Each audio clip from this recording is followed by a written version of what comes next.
प्यारे बच्चों, आज हम कक्षा 7वीं विषय संस्कृत पुस्तक रुचिरा भाग 2 उप विषय पाठ 4 हास्य बाल कवि सम्मेलनम बच्चों के द्वारा एक कवि सम्मेलन जो कि हास्य माने हंसी मजाक से संबंधित है, इस पाठ को पढ़ेंगे। यह पाठ बेटा 2 व्याख्यानों में बटा है। इसका पहला व्याख्यान आज हम करेंगे, जिसमें हम करेंगे कठिन शब्दार्थ और पाठ की हिंदी। इसके बाद व्याख्यान 2, जिसमें आप अभ्यास कार्य करेंगे, और साथ ही साथ व्याख्यान 1 का जो आपको गृह कार्य दिया जाएगा, उस गृह कार्य की चर्चा भी व्याख्यान 2 में होगी। तो चलिए अपना व्याख्यान 1 शुरू करते हैं। सबसे पहले बेटा कठिन शब्द। पहला कठिन शब्द है कोलाहलम। कोलाहलम मायने शोर। पहला शब्द क्या है? कोलाहलम। कोलाहलम शोर। काव्य हंतारह। काव्य हंतारह। काव्य को नष्ट करने वाले। काव्य हंतारह, काव्य की हत्या करने वाले, अर्थात काव्य को नष्ट करने वाले। धुरंधरः। धुरंधरः मायने अग्रणी या श्रेष्ठ। धुरंधरः अग्रणी या श्रेष्ठ। चौथा शब्द है एही। एही मायने आइए। चौथा शब्द बेटा एही, आइए। पांचवा शब्द है हस्तलाघवम। हस्तलाघवम मायने हाथ की सफाई।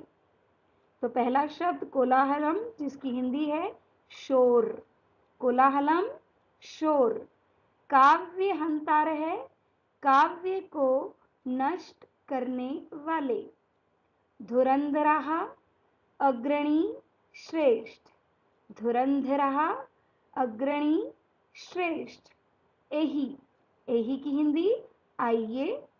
हस्तलाघवम हाथ की सफाई। छठा शब्द कालयापकः। कालयापकः। कालयापकः मायने समय बर्बाद करने वाले। कालयापकः समय बर्बाद करने वाले। अगला है तुंदस्य। तुंदस्य मायने तोंद के। उत्प्रेरितः प्रेरित होकर। उत्प्रेरितः प्रेरित होकर।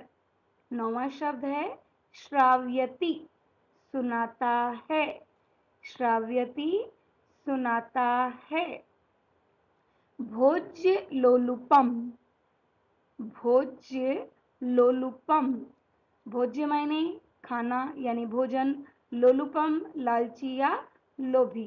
तो आपका हिंदी क्या बनेगी इस शब्द की? खाने का लोभी। फिर से करते हैं। छठा शब्द कालयापकः, समय बर्बाद करने वाला। कालयापकः समय बर्बाद करने वाले। तुंदस्य तोंद के। तुंदस्य तोंद के। उत्प्रेरितः प्रेरित होकर। उत्प्रेरितः प्रेरित होकर। श्राव्यति सुनाता है। श्राव्यति सुनाता है। भोज्य लोलुपम खाने का लोभी। फिर से करते हैं एक बार। कालयापकः समय बर्बाद करने वाला।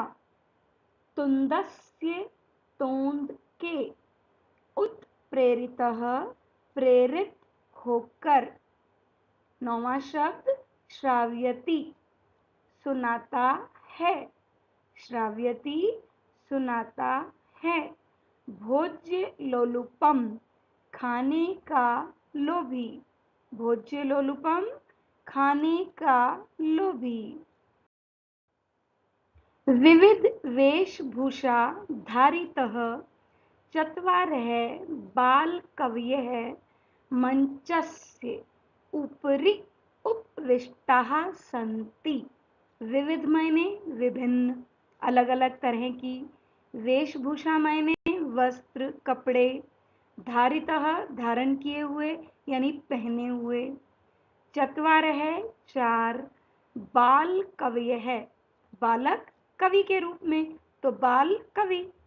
मंचस्य मंच के। उपरि ऊपर। उपविष्टाः सन्ति बैठे हैं। विविध वेशभूषा धारितः चत्वारः बालकवयः मंचस्य उपरि उपविष्टाः सन्ति। विभिन्न वेशभूषा धारितः मायने धारण किए। चत्वारः चार। बालकवयः बालकवि। मंचस्य उपरि मंच के ऊपर। उपविष्टाः सन्ति बैठे हैं। अधः अधः मायने नीचे। श्रोतारः श्रोतागण। श्रोता मायने सुनने वाले। श्रोता मायने सुनने वाले। हास्य कविता हास्य की कविता यानी हंसी मजाक की जो कविता है उसको श्रवणाय सुनने के लिए। उत्सुकः उत्सुक हैं बेचैन हैं। सन्ति मायने हैं। कोलाहलम च कुर्वन्ति। च मायने और कोलाहलम मायने अभी हमने शब्दार्थ में किया शोर। कोलाहलम कुर्वन्ति कर रहे हैं। क्या कर रहे हैं? शोर कर रहे हैं। तो हिंदी करते हैं इसकी। नीचे अधः मायने नीचे। श्रोता रहे श्रोता। हास्य कविता सुनने के लिए। श्रवणाय मायने सुनने के लिए। उत्सुक हैं बेचैन हैं। और कोलाहल कोलाहलम मायने शोर। कुर्वन्ति कर रहे हैं। फिर से देखिए। विविध वेशभूषा धारितः चत्वारः बालकवयः मंचस्य उपरि उपविष्टाः सन्ति। विभिन्न वेशभूषा धारण किए चार बाल कवि मंच के ऊपर बैठे हैं। अधः नीचे। श्रोता रहे श्रोता। हास्य कविता यानी हंसी मजाक की कविता। श्रवणाय सुनने के लिए। उत्सुकः उत्सुक हैं। कोलाहलम च कुर्वन्ति और शोर कर रहे हैं। विभिन्न वेशभूषा धारण किए चार बाल कवि मंच के ऊपर बैठे हैं। नीचे श्रोता हास्य कविता सुनने के लिए उत्सुक हैं और शोर कर रहे हैं।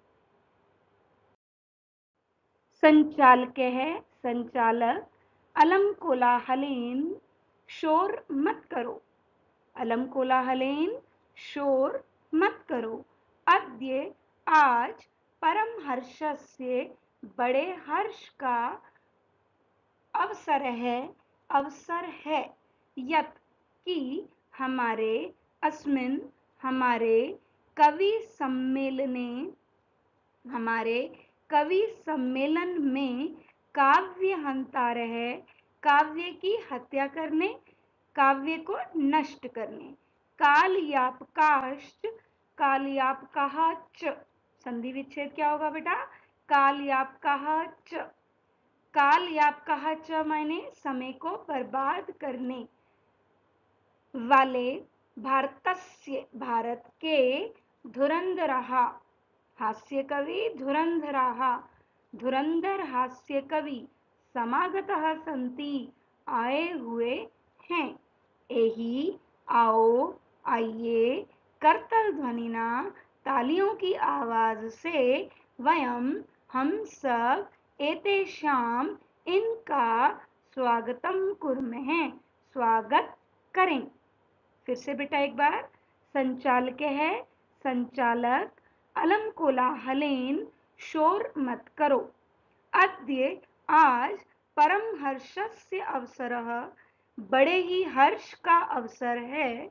आज बड़े हर्ष का अवसर है यत् कि अस्मिन्, हमारे कवि सम्मेलन में काव्य हंतारः, काव्य को नष्ट करने, कालियापकाश्च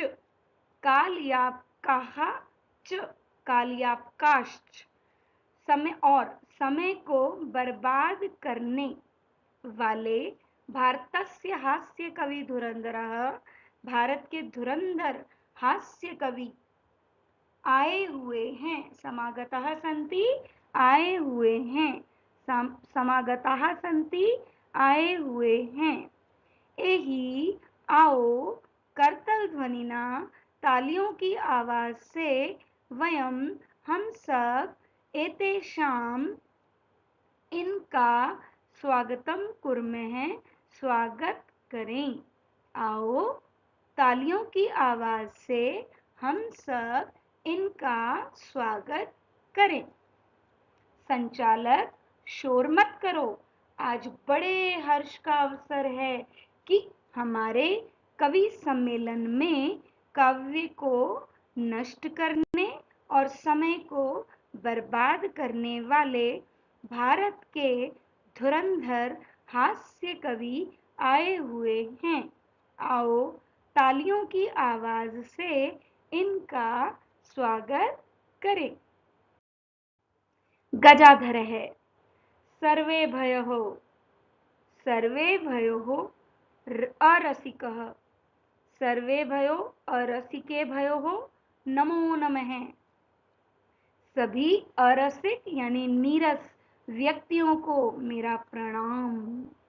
प्रथमम, सबसे पहले, तावद, अहम आधुनिकम वैद्यम उद्दिश्य स्वकीयम काव्यम श्रावयामि।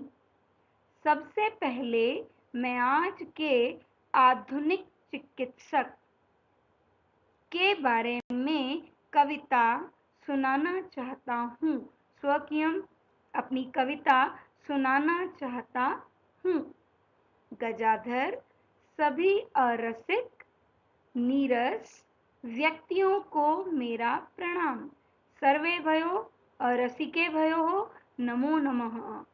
सभी अरसिक माने नीरस व्यक्तियों को मेरा प्रणाम।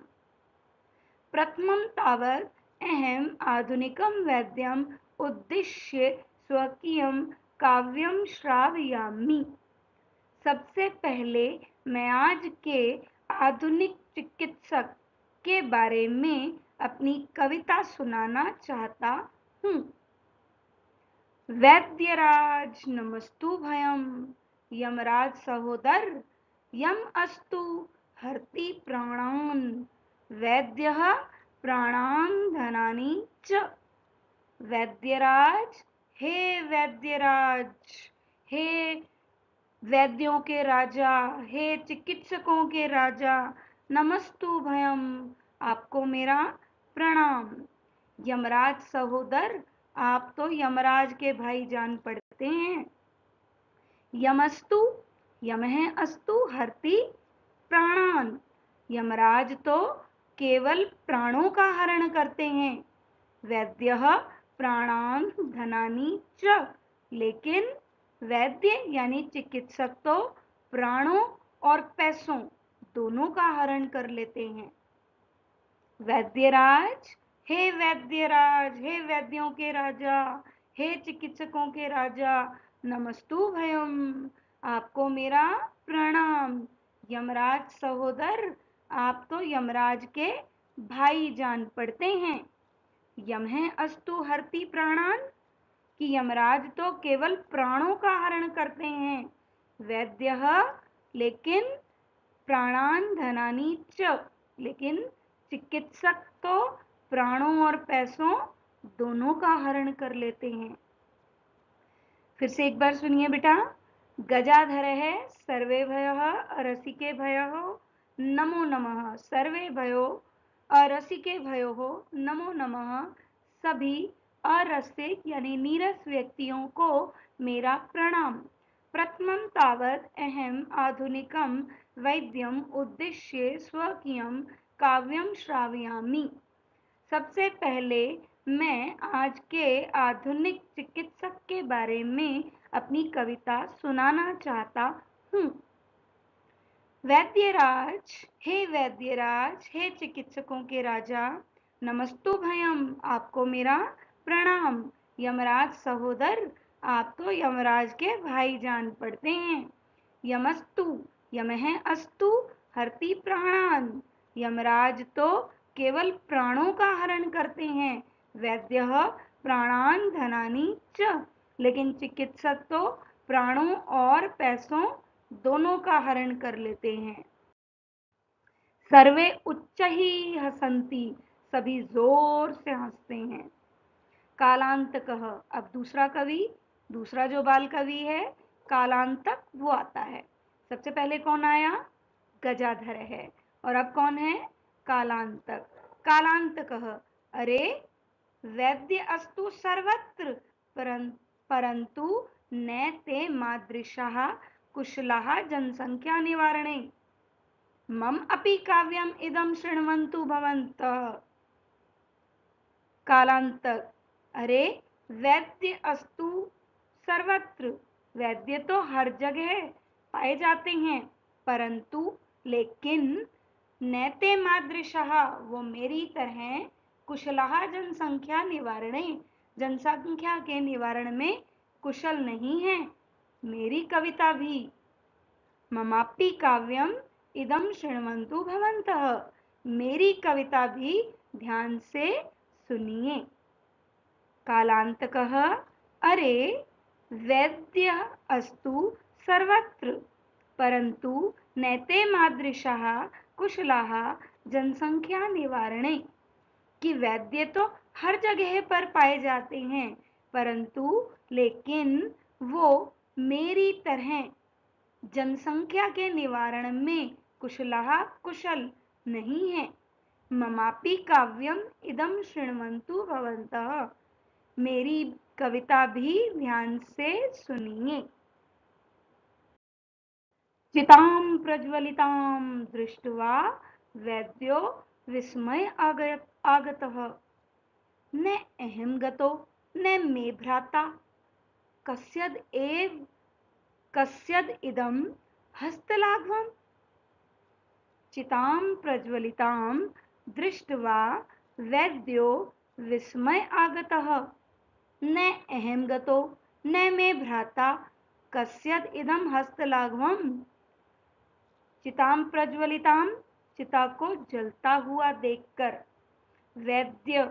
वैद्यो विस्मय आगतः, चिकित्सक बड़ा ही आश्चर्यचकित हो जाता है, हैरान हो जाता है। न अहं गतो, ना तो मैं गया, न मैं भ्राता, और ना ही मेरा कोई और चिकित्सक भाई मेरे स्थान पर गया।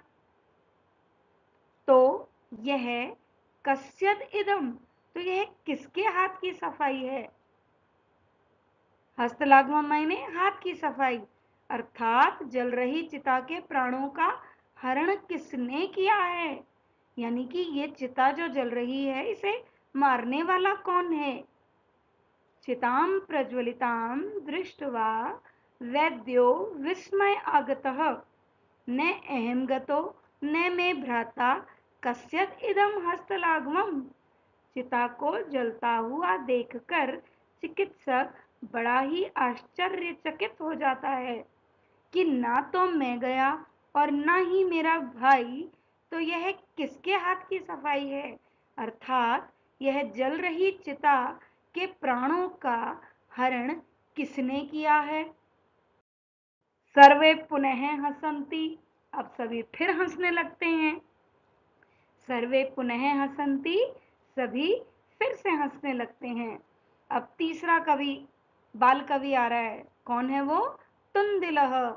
तुंदिलः मायने पेटू, और पेटू कैसे आ रहा है? अपनी तोंद पर हाथ फेरता हुआ।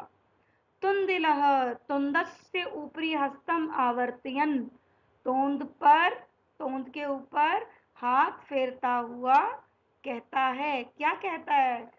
तुंदिलो अहम भोहो, कि मैं तुंदिल हूँ, यानी कि मैं पेटू हूँ। मम अपि इदम काव्यम श्रूयताम, मेरी भी कविता, आप सभी मेरी भी कविता सुनो। जीवने धार्यताम च, और जीवन में धारण भी करो, यानी कि जो मैं कविता सुनाने जा रहा हूँ, जो बात कहने जा रहा हूँ, उसे सुनो ही नहीं, अपने जीवन में भी धारण करो। अब हास्य बाल कवि सम्मेलन है तो हंसी की बातें ही हैं बेटा, तो तुंदिल भी अब एक ऐसी बात लेकर कहेगा हमें जो हमें धारण नहीं करनी है। बेशक से वो हमें जीवन में धारण करने को कह रहा है, पर ऐसा हमें जीवन में धारण करना नहीं है। फिर से कर लेते हैं बेटा। सर्वे पुनः हसंती, सभी दोबारा हंसते हैं। तुंदिलह तुंदिल पेटू तुंदस्य ऊपरी हस्तम आवर्तयन, अपनी तोंद पर हाथ फेरता हुआ कहता है, तुंदिलह अहम भो, कि मैं तुंदिल हूँ। मम अपि इदम काव्यम श्रूयताम, आप सभी मेरी भी कविता सुनो। जीवने धार्यताम च, और जीवन में धारण करो, और जीवन में धारण भी करो। परान्नम प्राप्य दुर्बुद्धे, माँ शरीरे दयाम कुरु, हे दुर्बुद्धियों, इस संसार में दूसरे व्यक्ति का अन्न पाकर शरीर पर दया मत करो। परान्नम दुर्लभम लोके शरीराणि पुनः पुनः, क्योंकि इस संसार में दूसरे व्यक्ति के द्वारा अन्न पाना बड़ा ही दुर्लभ है। शरीर तो फिर भी बार बार मिलते रहते हैं। अब देखिए ये हमें क्या कह रहा है, ये हमें कह रहा है कि दूसरा अगर आपको खाने को दे रहा है तो खाए जाओ, अपने शरीर पर दया मत करो, क्योंकि दूसरों का अन्न बड़ी मुश्किल से मिलता है, शरीर तो फिर भी मिलता रहता है। लेकिन होता क्या है, असलियत में क्या होता है कि शरीर तो अपना है, बेशक से माल पर आया है, तो हमें अपने शरीर का ध्यान रखकर ही खाना चाहिए। इतना भी नहीं खा लेना चाहिए कि बाद में हमें अपने शरीर के साथ ही उसे भुगतना पड़े। लेकिन ये हमें उल्टा बता रहा है, ये हमें क्या कह रहा है कि दूसरे व्यक्तियों का धन पाओ तो अपने शरीर पर दया मत करो, खाए जाओ, ठीक है, क्योंकि दूसरे व्यक्ति के द्वारा अन्न पाना बड़ा ही दुर्लभ है, शरीर तो फिर भी बार बार मिलते रहते हैं। परान्नम प्राप्य दुर्बुद्धे, माँ शरीरे दयाम कुरु, परान्नम दुर्लभम लोके शरीराणि पुनः पुनः। सर्वे पुनः अट्टाहासम कुर्वन्ति, सभी फिर जोर जोर से हंसने लगते हैं। फिर से क्या करते हैं, सभी जोर जोर से हंसने लगते हैं।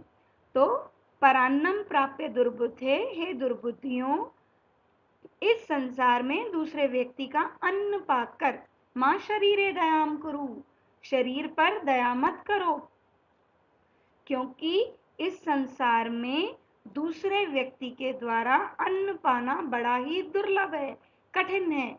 शरीर तो फिर भी बार बार मिलते रहते हैं।